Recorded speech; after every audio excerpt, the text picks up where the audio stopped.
श्री स्वामी समर्थ मित्रांनो, खूप दिवस झालं मी लॉग टाकला नाही. याचं कारण होतं की आमच्या इथे पाहुणे वगैरे आले होते आणि मला तेवढा काही टाइम मिळत नव्हता. आणि हे बघा, आमची ही तयारी, आमच्या इथे पाहुणे, आमची ननंदबाई ते गावाकडून आले होते रक्षाबंधन सेलिब्रेशनसाठी. आम्ही रक्षाबंधन उशिरा का सेलिब्रेट केलं, कारण आमच्या इथे सुतक पडलं होतं. आमच्या सुतक पडल्यावरती देवपूजा किंवा देवाला जात नाही किंवा कोणते सण असे जे फेस्टिवल्स असतील ते सेलिब्रेट करत नाही. आणि कोणताही फेस्टिवल असेल ना तर सगळी एकत्र आली तरच भारी वाटतं आणि तो सेलिब्रेट झाल्यासारखा वाटतो. आणि आमची जॉईंट फॅमिली असल्यामुळे ना सगळे एकत्र सारखे येतच राहतात आणि सारखा असा गोंधळ चालू असतो.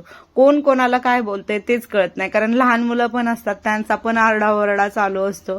पण खरंच मज्जा खूप येते. स्वामिनीला पण घ्यायला सारखी कुणी ना कुणी असायची, त्यामुळे तिची मज्जा चालू होती. एकदम एन्जॉय करत होती ती पण.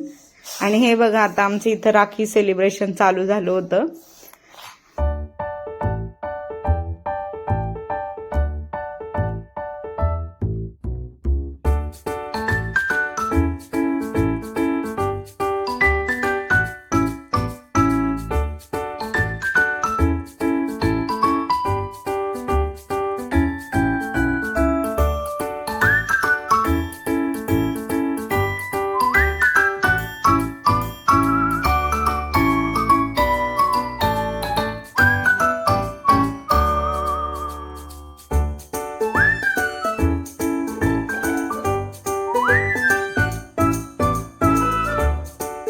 आणि ही बघा लाडकी बहीण, येताना एक बॅग घेऊन आल्या होत्या आणि जाताना ह्या 3 बॅग घेऊन गेल्या आहेत.